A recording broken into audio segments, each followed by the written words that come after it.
There we go. Okay. You understand I radiate things for a living, right?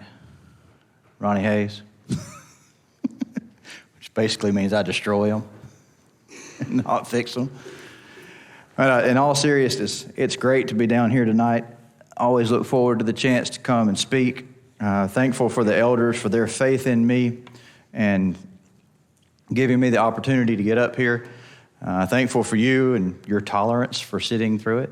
But in all seriousness, it's great. I love the summer series. I thank the elders for having one. It's a good thing for us to get to hear all the brethren that we've got that are so capable in delivering a good message. There are tons of them, and there's no way we could ever hear them all, but this increases the way for us to hear a lot of them.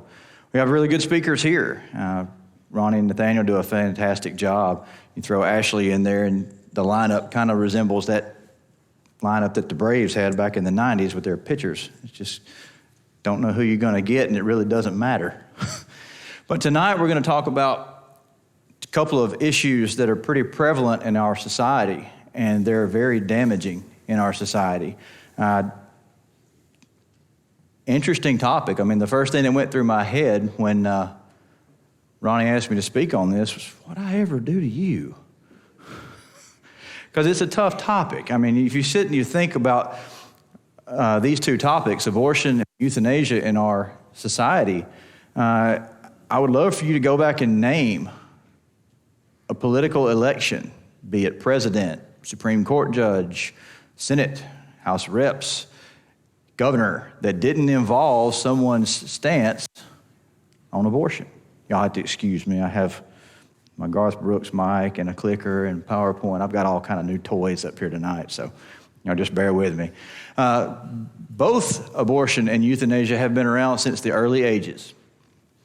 Been around longer than we would realize. Both are becoming more and more accepted, sadly to say. And both, while being accepted more readily now, have always been hotly contested. Why do things like this exist? Well, mankind by nature looks for an easy way out of things.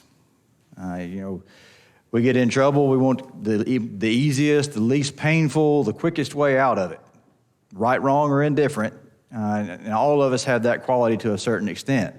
The situation that you can get into that would require somebody to have an abortion, I'm sure that's quite a scary situation if you did not intend to be there. On the other hand, you're sick, hurting, dying. It's a scary place to be also. But there are different places for the Christian to be. Different places for the Christian to be than where the world sees themselves when these two things happen. I am not an authority on either one of these subjects. I do work in the medical field. I've been a CT MRI technologist for almost 20 years now. So like I told Ronnie, I radiate things. I take pictures, really good ones, but I'm not an authority on these. But I have done a lot of study here recently on these two topics, and it's rather shocking. So the definition of both of these, abortion is the termination of a pregnancy after accompanied by, resulting in, or closely followed by the death of the embryo or fetus. And I want you to pay attention to those two words because neither one of them say baby. They say embryo and fetus. And that's what they want you to see because an embryo and a fetus doesn't have a cute, cuddly face. They don't smell good. They don't snuggle up to you. It's an indiscriminate object that they can easily write off. They love to call them this, which there's growth in both of these stages. There's life in both of these stages. If there wasn't life there, if it was just an indiscriminate blob of tissue, as they like to call it, then what are we aborting in the first place? If it wasn't growing, what are we getting rid of? What are we stopping from growing? Euthanasia, described as the painless killing of a patient suffering from an incurable and painful disease or an irreversible coma. The synonyms down here at the bottom, if you'll notice the second one, I don't know if you guys can see that all the way back there. Assisted suicide is the most common term you'll see to refer to euthanasia. It's interesting that the first synonym there is mercy killing. And Hunter, if I walk down here and decide to kill you, How merciful am I being? Not very, right? It's different. I know all of us at one time or other have watched a family member go through sickness. Sometimes it didn't end favorably for them. Those of us that have worked in the medical field for years have watched several people pass away, and we watched them suffer. Have several accounts in our Bible of people suffering. Job, namely, Paul, several of them. And all of them, none of them, rather, gave up. None of them quit. They didn't seek this end. Abortion has existed since the early times. Most of your current, if you go back and research in Google, most of the current things that you find in history will show you that it came to prominence sometime around the medieval and Middle Ages, probably advanced with some of the sciences around those times. It's always been a heated topic, as we talked about earlier. You go back and you look at any kind of Supreme Court nomination, any kind of presidential race, and I guarantee you somewhere in their stance, it may not be their frontline defense, but it's going to be in the top few. Abortion's always there. It's always there with the military. It's always there with funding. It's always there with homosexuality and their stance on that. Abortion's right there. It's always a heated topic. You will find with abortion that nobody's either in the middle. They're usually on the pro-choice side or they're usually on the pro-life side. And they're usually dug in good on both sides. And they're usually real easy to come up with a heated debate. If you go back through the years, you can look at politicians and go back and watch those debates and look at the clips of them when they discuss abortion. They get pretty hot when they discuss it with one another. And there's a reason for it. Like I said, there's no middle ground on it. Usually you'll find somebody staunchly for it or just vehemently against it.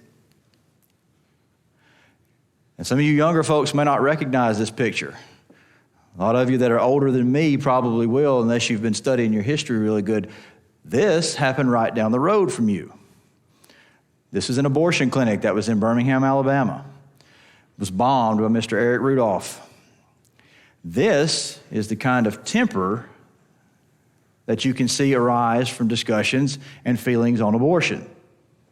So when I tell you that it brings up emotion, I'm not kidding you. I had a friend that was in a sorority house at the time that this happened.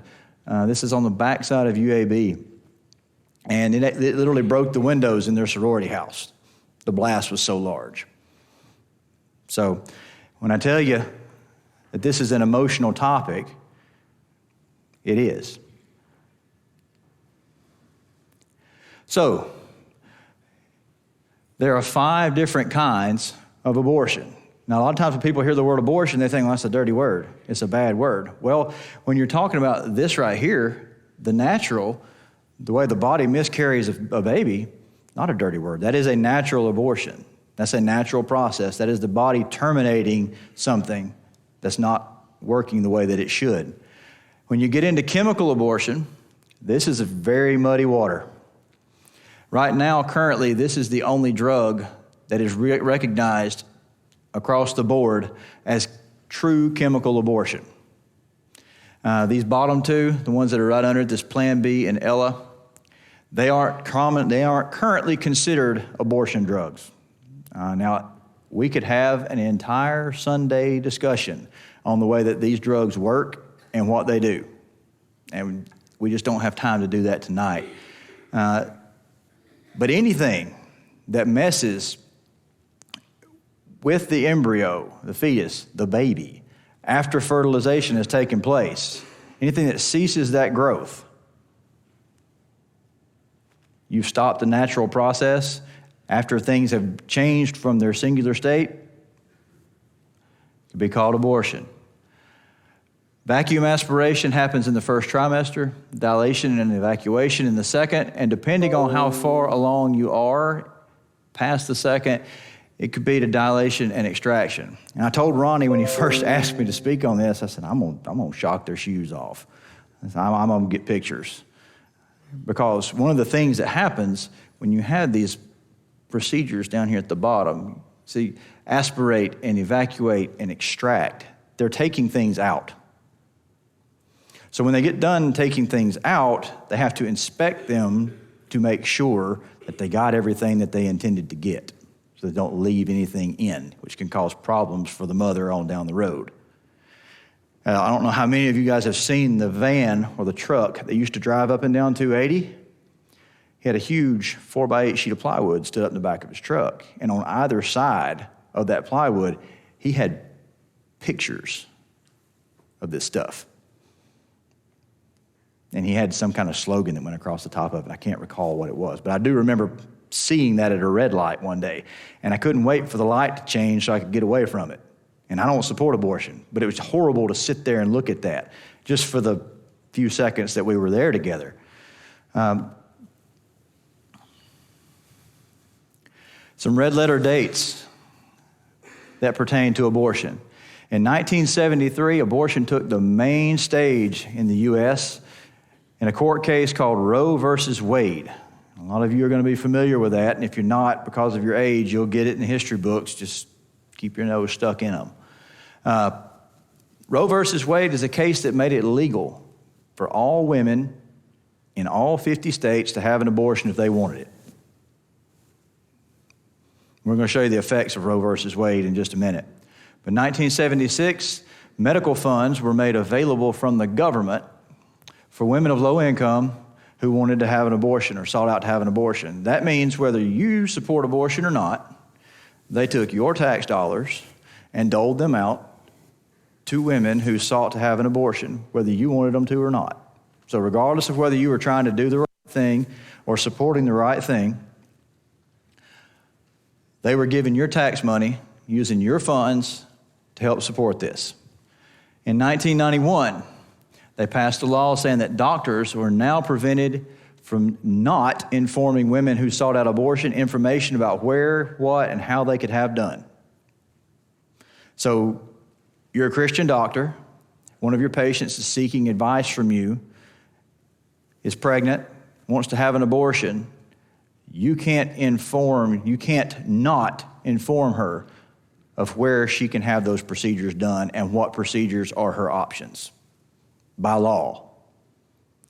So we think this fight that we're fighting now, where we're seeing hate crimes, where we can't preach what we want to in the pulpit and we can't stand up for the things that we want to, this fight's been going on a lot longer than just now. This was in 1991. And I started to put some more dates up here, but the more you look, the more dates you find, and the sadder it gets because the standard broadens as you keep going through those days. It just gets easier and easier and easier. Now, the interesting thing in 1973 was that even though it was legal in all 50 states for you to have an abortion, there were still mandates, statutes, loopholes within each individual state that made that somewhat difficult for just anybody to get one. It's not that way now. It's much, much easier.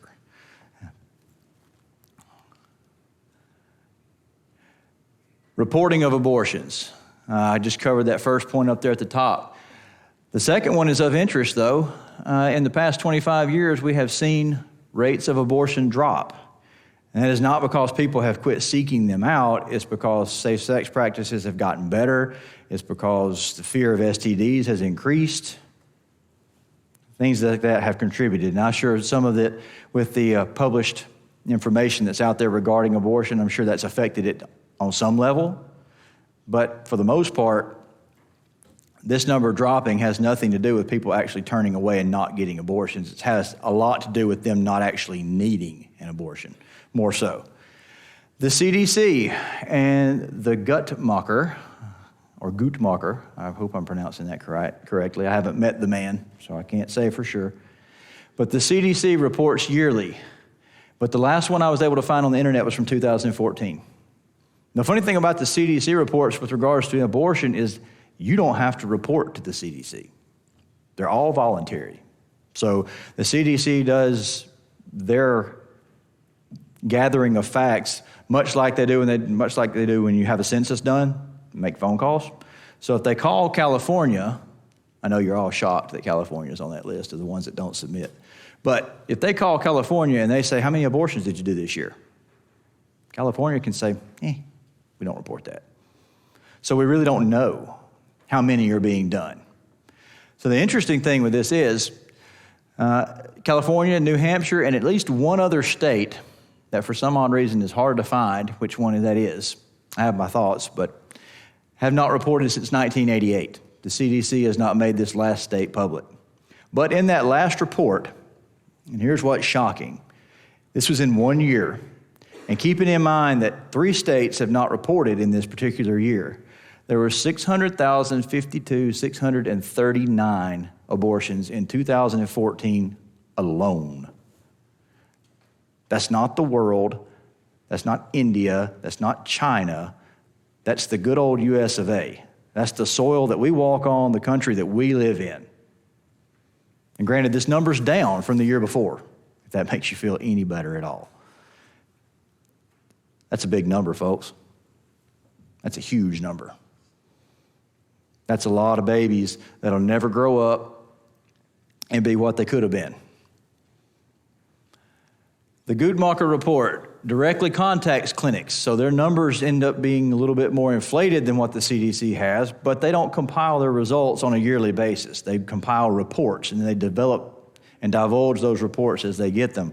The last one I was able to find was actually from 2015 to 2017. And it listed 926,190 abortions over that 2-year period. So there's some differences between the two. However, if you average the data between the two, you get about 14 abortions per 1,000. On U.S. soil, you have about 14 abortions for every 1,000 women. And then the scary part is you look down here at the bottom, and that's from ages 15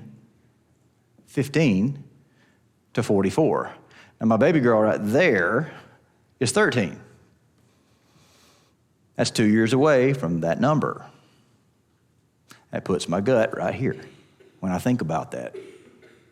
And that there are a lot of children out there, babies, because I called her a baby girl because she's still my baby girl, making those decisions and dealing with things like this for the rest of their life, that they contributed to that statistic. The word's hard to say. Y'all ever tried it? Y'all know I can't do anything without doing something with history, right? Anybody that's ever been in any of my Sunday schools is probably dying laughing or rolling their eyes right now. I can't do anything without bringing up a little bit of history. And this is a tombstone picture. If you can't see it, it's a little blurry. It's dark, I'm sorry. It says the price of freedom, okay? I throw this out on Veterans Day and Memorial Day just to prove a point that, freedom's not free. This is what we've paid for freedom. But I took the numbers from the casualties, which these casualties are approximations because the better we get about gathering history, the better we get about adjusting these numbers. But I put them over here. So from the American Revolution, from 1775 to 1783 to Operation Enduring Freedom, which is already over, and this number is ever changing here at the bottom of Enduring Freedom, by the way. The number of people that have perished in American military conflicts is 630,562 in all of the military conflicts that this country has been involved in. That's a big number, right? That's a huge number. Men, women, brothers, sisters, sons, daughters, fathers, mothers that have died fighting for their country and the freedoms that they believed in. By Christmas of 2014, we had aborted over 20,000 more babies in this country in 1 year. In 1 year. It's murder, folks. When it's got war stamped to it, it doesn't take on quite the same sting. But a lot of this, the majority of this, the greatest portion of this, it's voluntary. We're doing it because we want to, because we choose to, because it's an option that's given to us. It's voluntary and elective murder. You want to know what the price of Roe versus Wade has been since 1973? I read an article and it said what was the cost of Roe versus Wade. And it gave all the pros and the pointers and what it did for women's rights. And listen, Ladies, you're fantastic. I don't mean any disrespect at all. I wouldn't be the man I am if I wasn't married to the woman that I am. But this did nothing for women's rights. It sure did nothing for children's rights. But the article went on to say the cost of Roe versus Wade was $60,099,971 babies, not embryos, not fetuses, not lifeless blobs of tissue, babies have been killed since 1973 in the landmark ruling of Roe versus Wade.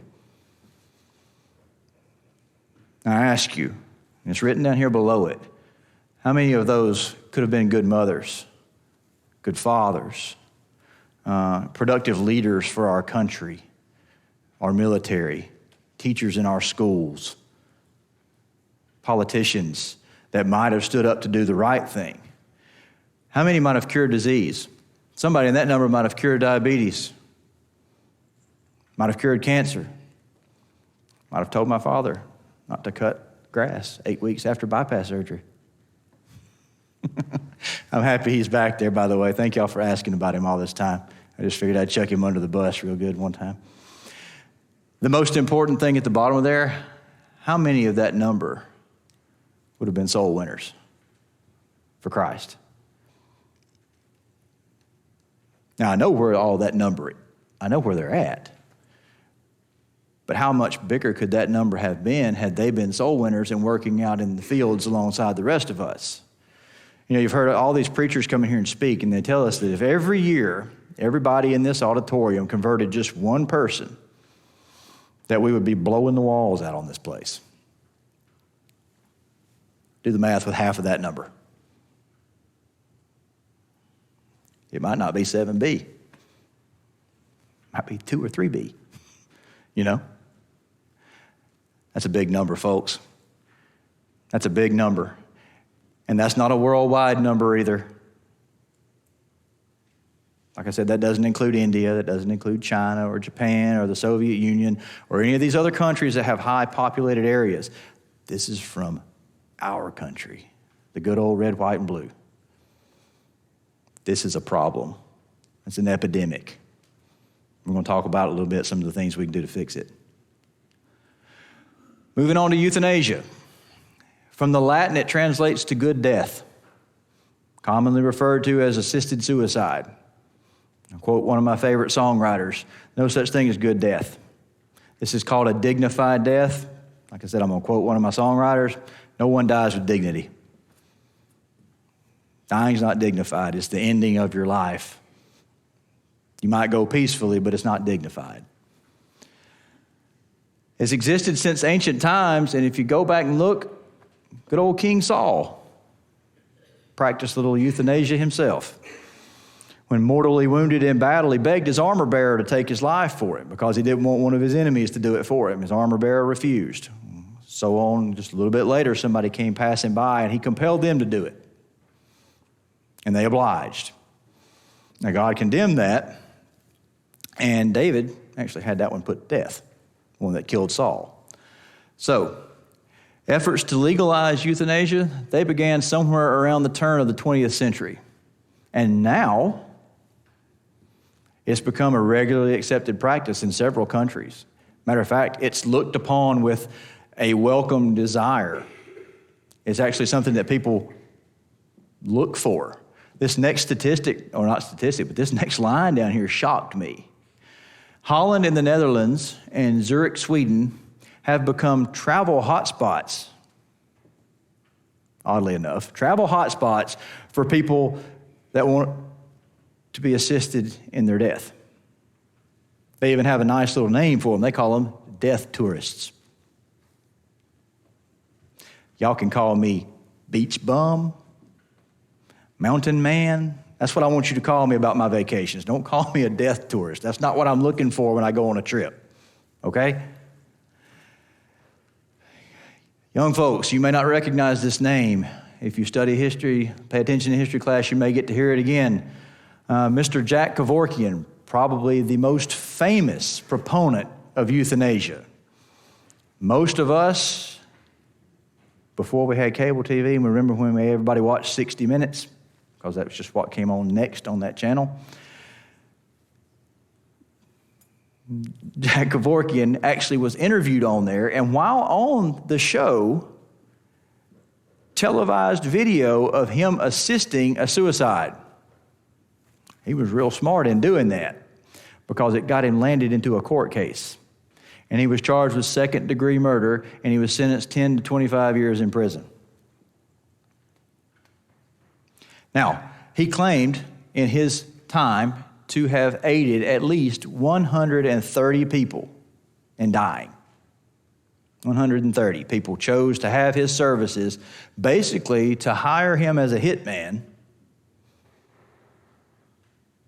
to help them die. The interesting thing about this was he died on the 3rd of June, 2011, unassisted. Actually, he was assisted by a blood clot in his lungs, but he didn't hire anybody to help him do it. Where's this stuff come from? What's going on in the world today that we've devalued life to the point that either we don't want it to start or we don't want it to end the way that it's supposed to? Life has no equal. Now, I've already quoted a song. I'm going to quote another one, and then I'm going to quote a dumb line from a TV show. But one of the characters on a TV show I was watching one time said, everybody wants to say that life and death are opposites of one another. And they're not. Birth is the opposite of death. Birth's the beginning, death's the end. Life has no equal. So the opportunity at life is something that's not equaled. And if you go back just a few slides, there's 60 million people, 60 million babies that could argue that point to you because they never got to live theirs. Life's not equaled. You know, Garth Brooks, since I've already made fun of his microphone, I'm going to quote one of the lines from his song. He had a song at one point in time that said, there's 2 dates in time that they carve on your stone, and everyone knows what they mean. But what's more important is the time that's known as the little dash there in between. What you do with it is what makes it what it is. James tells us that it's brief. In James 4:14, because your life's just a vapor that appears for a small time, then it disappears. I can't really say for sure what's caused the devaluing of human life in our society, other than the fact that we're a society now that wants what we want, and we want it when we want it, and we don't want anybody to tell us anything about it. We just want to do what we do, and everybody leave us alone. But that's not, we think we're our own people. We're men and women unto ourselves, but that's not what the Bible tells us. We're not our own. Genesis 1:27 says that we're made in God's image, in His image. Well, the argument out there is, it's my body. I can do what I want to with it, right? No. I'm not going to tell you what to do with your body, but God can. Because in 1 Corinthians 6:19 and 20, he tells us that your body's not your own. You're bought with a price. Pretty heavy price, too. That price was His Son on the cross. So when does life actually begin? That's the argument. This right here is the argument. All of it hinges right here. When does life begin? So the egg and the sperm, separate apart from one another, are nothing. They're parts. Up to 24 hours after the egg drops, if not fertilized, it'll die. Sperm in 5 days. Apart from one another, there's no going forward. There's no life if they're kept apart. And I made this point earlier, but it fits in here. I cheated. But still bears the thought, if it's just a blob of tissue, if there's no life, if there's no growth, if nothing's changing, if nothing's forming, then why need an abortion at all? In the military, if they abort a mission, Ron, they stop it, right? In the cath lab, in the OR, if you abort a procedure, you stop. Well, if it's a blob of tissue and nothing's going on, What are we stopping?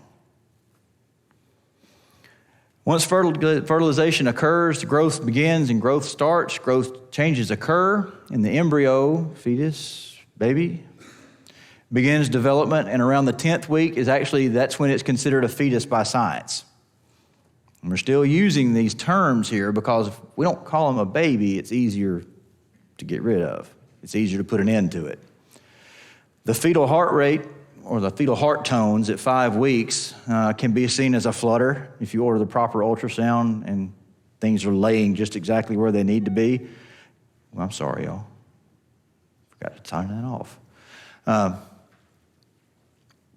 You can see the heart flicker. Now, granted, it's not the 4-chamber heart that we're used to at 5 weeks. It's more like a tube. But at 10 weeks, it has all 4 chambers, and it can normally be heard with fetal Doppler. Now, this is when most of your constituents will tell you that life begins. Well, now there's a heartbeat.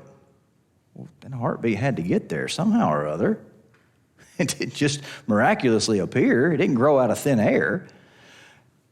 And the interesting thing about that is even though that heart at 5 weeks is just a tube, blood flow begins rapidly for the embryo, the fetus, the baby. It grows, it comes on quickly. And if you pay attention to Deuteronomy 12:23, it tells us that life is in the blood. If life is in the blood and blood is flowing through that blob of tissue, embryo, fetus, baby, then the Bible tells me there's life there.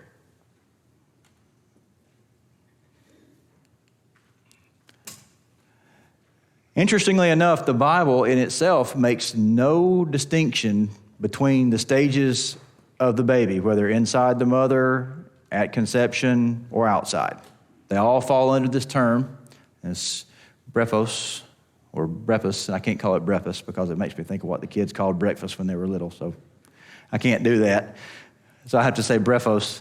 But in Psalms 139, in Jeremiah 1, in Luke 1, 39 through 44, all these references, that's the word that's used. And they're all in different stages. And if you even look at Job 3:1 through 3, here at the end, this is very, very telling.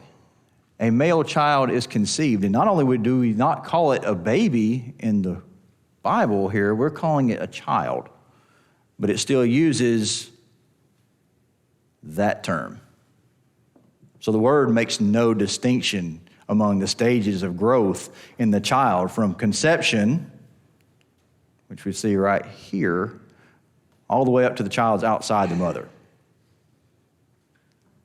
We speak where the Bible speaks. We're quiet when it's quiet. That's a pretty good answer right there. So your euthanasia fans, your euthanasia supporters will say, well, what about the quality of life? What happens when life's no longer worth living? You all familiar with Job? It's Andrew's favorite book. He loves it. Job suffered a lot. And out of all that suffering, what do you think he got out of it?